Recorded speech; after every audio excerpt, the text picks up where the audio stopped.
এখন বাড়িতে যে কোনো জিনিস পরিষ্কার হবে খুবই সহজে আর সিম্পলভাবে। করার জন্য কিছু টিপস ফলো করতে হবে।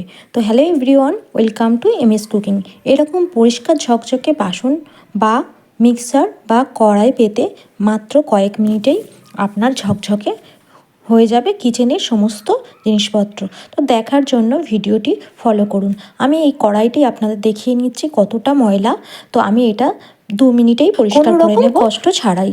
তো এখানে আমি বেকিং পাউডার নিয়েছি আর নিয়েছি একটু নুন, আর এখানে পাতি লেবু নিয়েছি। লেবুটা কিন্তু আমি চিপকে রস বের করে নিলাম, আর নিয়ে কিন্তু আমি এখানে ক্লিনিক প্লাস কয়েক ফোঁটা ব্যবহার করে কিন্তু এখানে টিস্যু পেপার জড়িয়ে রেখে দেব মাত্র 5 মিনিট। তার উপরে কিন্তু আমি আবারও লেবুর রস দিয়ে দেব। এটা 5 মিনিট রাখার পর আমি আপনাদের তুলে দেখিয়ে দিচ্ছি যে কোনো রকম মাজা ঘষা ছাড়া কতটাই চকচকে পরিষ্কার করেছে। আপনারা কিন্তু অবশ্যই কিন্তু জিনিসটা ট্রাই করুন, আর ফলাফল হাতে নাতেই পান। তো কতটা পরিষ্কার হয়েছে আপনারা দেখতেই পাচ্ছেন। কোনো রকম বাসন মাজার লিকুইড সাবান বা কোনো রকম সার্ফ এখানে ইউজ করিনি। তো হাত দিয়ে এরকমভাবে ঘষে কতটা চকচক করছে আপনারা নিজেরাই চোখে দেখতে পাচ্ছেন। তো আমি এটা আপনাদের সামনে জল দিয়েই পরিষ্কার করে দেখানোর জন্য দেখিয়ে দিচ্ছি যে কতটা ঝকঝকে হয়েছে। তো এখানে মাজা ঘষা ছাড়া কিন্তু আপনাদের খুব সহজেই কিন্তু কতটা পরিষ্কার হয়ে গেছে আপনারা দেখতেই পাচ্ছেন। আমি একটা শুকনো কাপড়ের সাহায্যে এটা মুছিয়ে দেখাচ্ছি।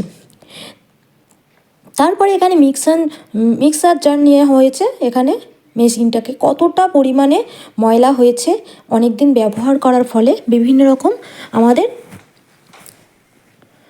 পেস্ট লেগে যায়। তো এখানে আমি কোলগেট নিয়েছি, আর কোলগেট নিয়ে এখানে ফেলে দেওয়া ব্রাশ নিয়েছি। ব্রাশ নিয়ে কিন্তু ভালো করে ঘষে নেব, আর ঘষলেই দেখবেন একদম নতুনের মতো ঝকমক করছে। আপনারা কিন্তু এই টিপসগুলো ফলো করলে আপনাদের কিচেনকে সারা জীবন নতুনের মতো রাখতে পারবেন। আর জিনিসপত্রগুলোকেও কিন্তু একেবারে সবাই এসে বলবে যে আপনি নতুন জিনিস। এটা আমি ব্রাশের সাহায্যে কিন্তু ভালো করে ঘষে নিচ্ছি, আর এই ময়লা কিন্তু সহজে যায় না। তো আমি এখানে কোলগেট নিয়েছিলাম, আর কোলগেটের সাহায্যে কিন্তু আর কোনো কিছু নিয়ে একটু জল নিয়েছি, নিয়ে কিন্তু ভালো রকমভাবে আমি ঘষে নিচ্ছি। আর দেখতেই পাচ্ছেন কতটা ময়লা উঠছে। তো আমরা ডেলি ইউজ করি, আমরা প্রত্যেক দিন এটাকে মোছামুছি আমরা করতে পারি না। তাই জন্য আমরা সপ্তাহে একদিন যদি এরকম করে নিতে পারি দেখবেন ঝকঝক করছে। আর আমি একটা শুকনো কাপড়ের সাহায্যে মুছে নিচ্ছি, আর কতটা নতুনের মতো হয়ে গেছে আপনারা অবশ্যই লক্ষ্য করলে বুঝতে পারবেন। আর পরিষ্কার করার পর অবশ্যই একটু রোদে বসিয়ে দেবেন। তারপরে এখানে আমি মিক্সার জার নিয়েছি। জারে এখানে আমি প্রত্যেকেই এখানে ধুয়ে জল ঝরানোর সময় কিন্তু উবুর করে রাখে, ফলে কিন্তু সব জল ঝরে না, বা মিক্সার জার থেকে একটা গন্ধ বেরোয়। তাই জন্য এটা জামা কাপড়ের ক্লিপ দিয়ে আমি আটকে দিলাম। তারপরে এখানে আমি চিরুনি নিয়েছি।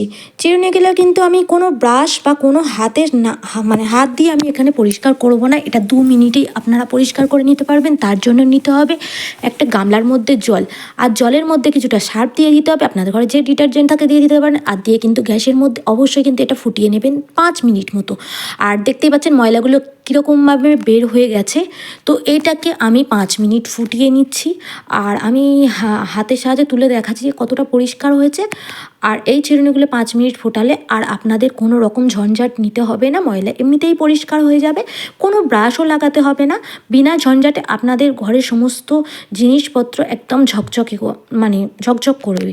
তো এটাকে আমি আপনাদের দেখানোর জন্য বেসিনের মধ্যে ঠান্ডা হওয়ার অপেক্ষা করলাম না, বেসিনের মধ্যে নিয়ে গেলাম। আর আমি বেসিনের কলটাকে চালিয়ে দেব তাড়াতাড়ি দেখানোর জন্য। আর হাতে খুবই কম টাইম থাকলে আপনারা কিন্তু এরকমভাবে কিন্তু পরিষ্কার করে নিতে পারেন ঘরের জিনিসপত্র। তো বেসিনে জল দিলাম আমি, ঠান্ডা হওয়ার জন্য কিন্তু কলটাকে চালিয়ে নিলাম। তো সার্ফ জল আর গরম জলটা বেরিয়ে যাওয়ার পর আমি আপনাদের দেখিয়ে দিচ্ছি যে চিরুনিটা কতটা পরিমাণে ফর্সা হয়েছে। কোনো রকম ব্রাশ দিয়ে কিন্তু আমি পরিষ্কার করিনি, আর বিনা ঝঞ্ঝাটে আমি এখানে 5 মিনিটে কিন্তু কটা চিরুনি পরিষ্কার করে নিয়েছি। আপনারা দেখতেই পাচ্ছেন, জাস্ট জল দিয়ে আমি ধুয়ে নিচ্ছি। আপনারা এটা বাড়িতে অবশ্যই ট্রাই করবেন।